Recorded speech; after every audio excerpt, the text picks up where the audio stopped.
Niba uri mu myaka 40 wakabaye utwite amatwi, ukaba uzi amarenga y'umubiri wawe.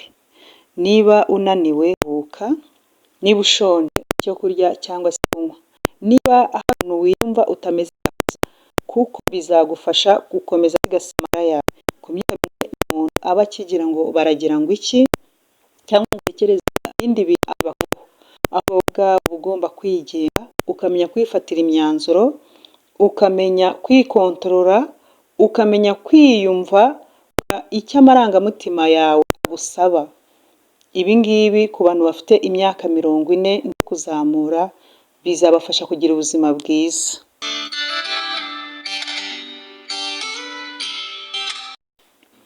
Muraho neza nshuti zanjye za Star 204 TV, ni kwa Koko wahagize ikaze.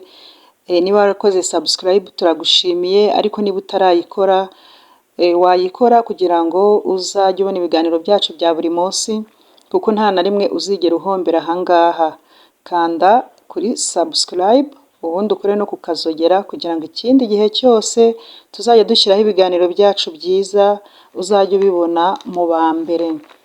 Uyu munsi rero nabateguriye ikiganiro cyangwa se topic ivuga ku bantu bafite imyaka 40 kuzamura, uburyo bakabaye biyitaho, uburyo bakabaye babaho.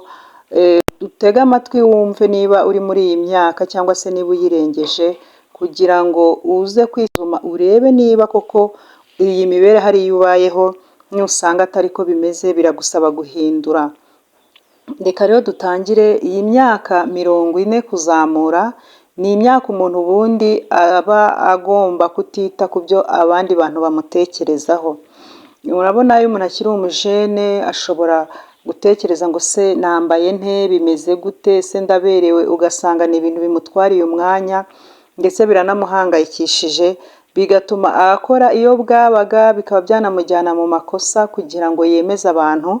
Ariko iyo uri muri iyi myaka 40 ntabwo uba ukiri muri cya gihe cyo kwemeza, ahubwo ni igihe cyo kuba wowe wa nyawe, ugakora ibigushimisha, ibintu wumva umutimanama wawe waguhitiyemo, ukumva rwose urishimye, nta wundi muntu udepandaho ibyishimo byawe ngo ubibitse runaka cyangwa se ibintu runaka, ahubwo wowe ubwawe ukihitiramo, nta kuvuga ngo se uriya muntu arabitekereza gute, arabifata gute, nimba mbese ibintu nk'ibyo byo kuba baragira ngo iki, ibyo bintu urabyirinda.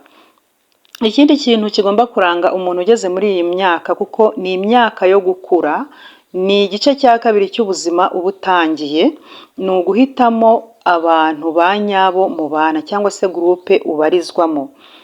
Groupe z'inkundarubyino izo igihe uri mu myaka 40 ni ukuzireka ukajya muri groupe wumva uhisemo, wumva ziguha amahoro, wumva baganira ibintu bikubaka bitari ibintu bigusenya. Igihe cy'amahitamo ni igihe cyo kuba umuntu mukuru, mature enough, ni igihe cyo kuba umuntu wa nyawe. Ubwo biragusaba guhitamo groupe nziza, groupe zikuzanira ibyishimo, groupe zituma uba ugira amagara mazima, atari za groupe ziguhoza mu mayoga cyangwa se za groupe zikujyana mu bindi bigare bibi, ahubwo ni uguhitamo groupe zigufasha kuba uwo uriwe, kandi zikaba ari groupe z'ingirakamaro. Hanyuma kandi iyo uri mu myaka 40 ni imyaka bisaba gutsinda irari ry'imibonano mpuzabitsina cyangwa se n'irindi rari ry'ibintu byose, kuko ni imyaka y'ubukure, ni imyaka uba ugomba kwifatira imyanzuro, ni imyaka utagomba gutwaza igitugu n'ikintu icyo ari cyo cyose. Ikintu icyo ari cyo cyose ntabwo kigomba kugutwaza igitugu, cyane cyane nk'aha ku mibonano mpuzabitsina, ngo wumve ntabwo ushoboye kwikaruma, wumve uraka, wumve ibintu byacitse. Rero ni imyaka ya discipline, ni imyaka y'imyanzuro, ni imyaka yo gukora ibintu kubera ko bigufitiye akamaro. Hanyuma ukundi kuntu umuntu uri muri iyi myaka aba agomba kwitwara kugira ngo arusheho kugira ubuzima bwiza, ni imyaka yo kwikunda, ukikunda wowe ubwawe, ukiha agaciro, ukitaho, waba wumva urwaye ukivuza byihuse kuko umubiri wawe uba watangije gutakaza imbaraga, wakumva unaniwe ukaruhuka kubera ko ubwonko bwawe ntabwo bugifite imbaraga zo gukora ibintu birenze cyane, mbese sinye yose umubiri wawe uguhaye ukayumva kandi ukayubaha, wakumva ushonje ugafata icyo kurya cyangwa se icyo kunywa vuba byihuse utabanje guhatiriza, kuko umubiri wawe ntabwo ugifite izo mbaraga zo guhatiriza. Iyi myaka kandi ni imyaka umuntu afatamo imyanzuro ikomeye, ni imyaka umuntu yakabaye afite icyerekezo cy'ubuzima, kuko uba wararenze ya myaka y'akavuyo n'akajagari yo guhera kuri 25 kugeza kuri 30, uba wumva umeze nk'umuntu ujagaraye utaramenya icyerekezo cy'ubuzima bwawe. Ariko mu myaka 40 ni imyaka ukwiriye kuba poze, ukareba ikintu cyangwa ngo ugomba gukora, ukagira umurongo ngenderwaho. Niba uri umuhinzi ukabikora neza, ubwo nyine tukakumenya nk'umuhinzi. Niba uri umunyamakuru ukaba umunyamakuru w'umwuga. Niba uri umubaji ukabikora nyine tukamenya ngo uriya muntu ni umubaji. Uba waramaze kumenya icyerekezo cy'ubuzima bwawe, warafatishije, mbese niko tubyita. Ikindi kandi iyi myaka 40 ni imyaka y'umugisha, ni imyaka ugomba gucunganwa n'umugisha wawe, kubera ko nurenga mu myaka 40 ukagera muri za 50, 55, mu by'ukuri utarabona icyerekezo, utarafatisha, bizagorana.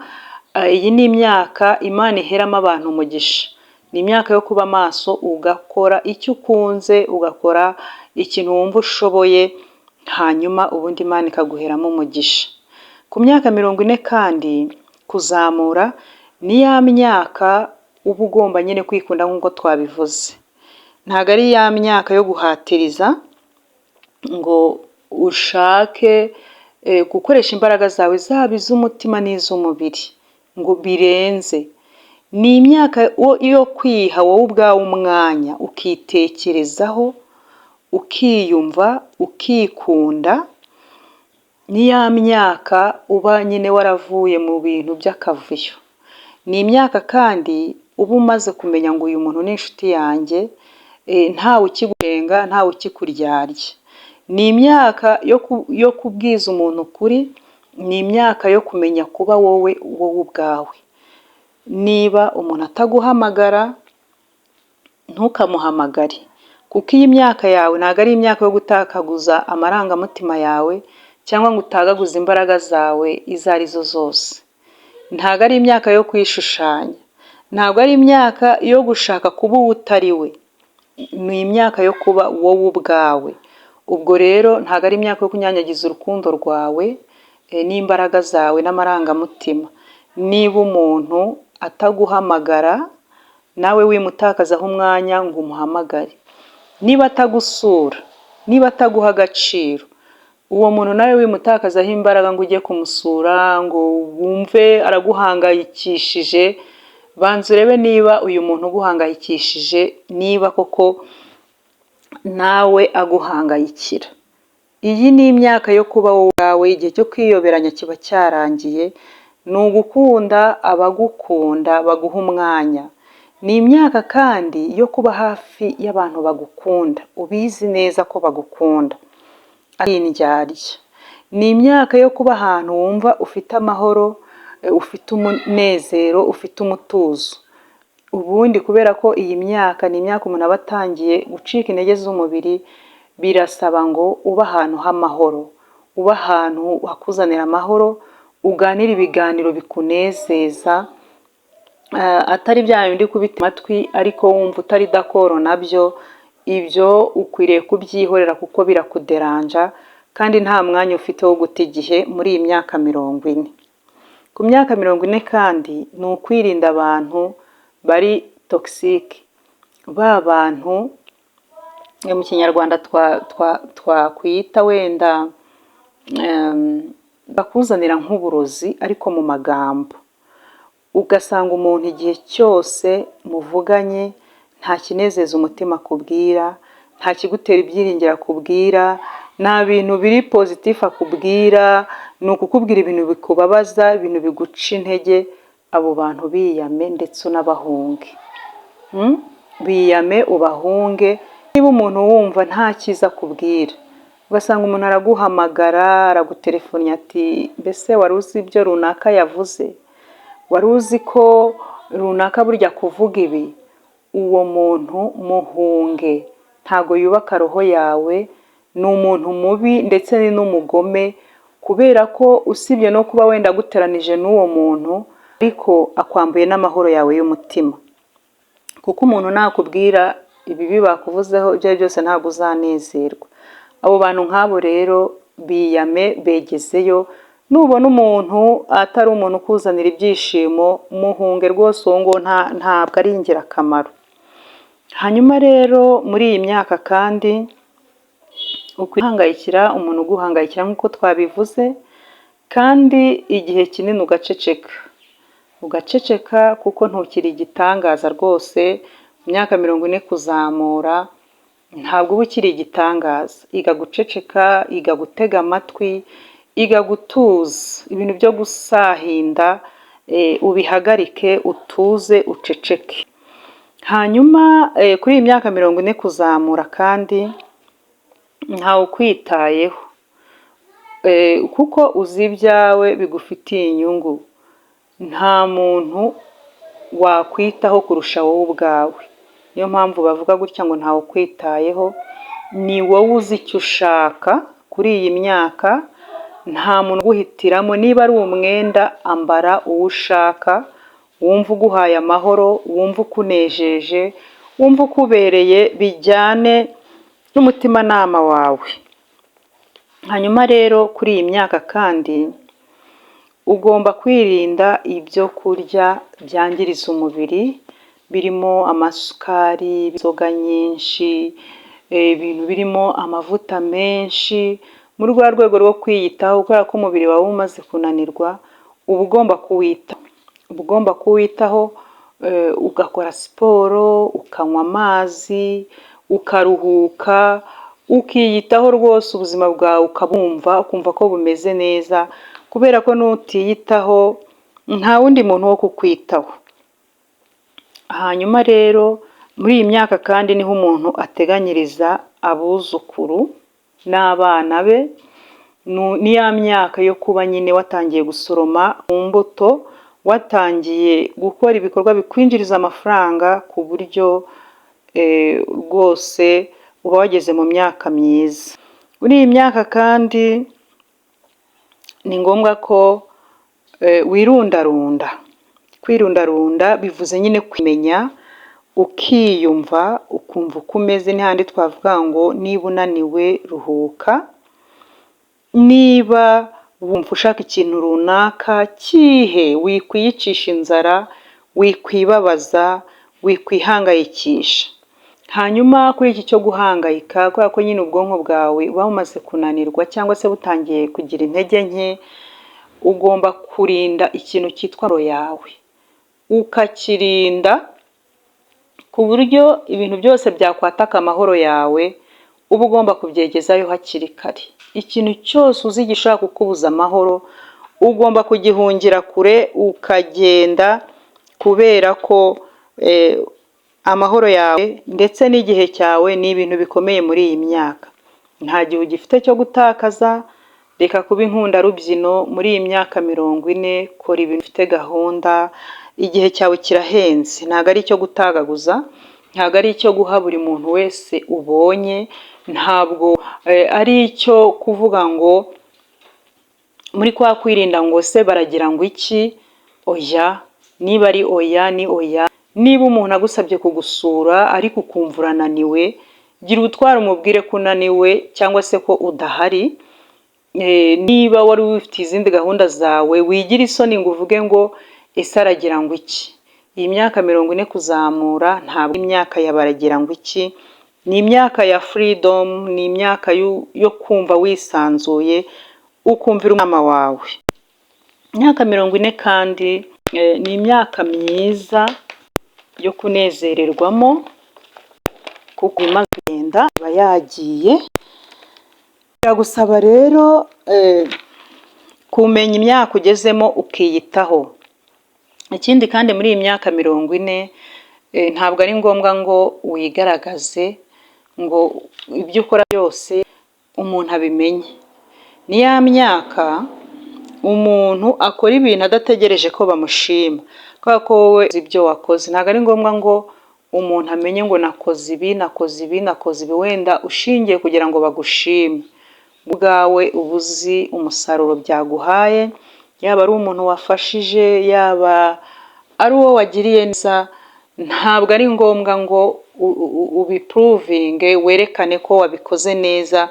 Ni imyaka yo gutuza, ni imyaka yo kwigirira icyizere.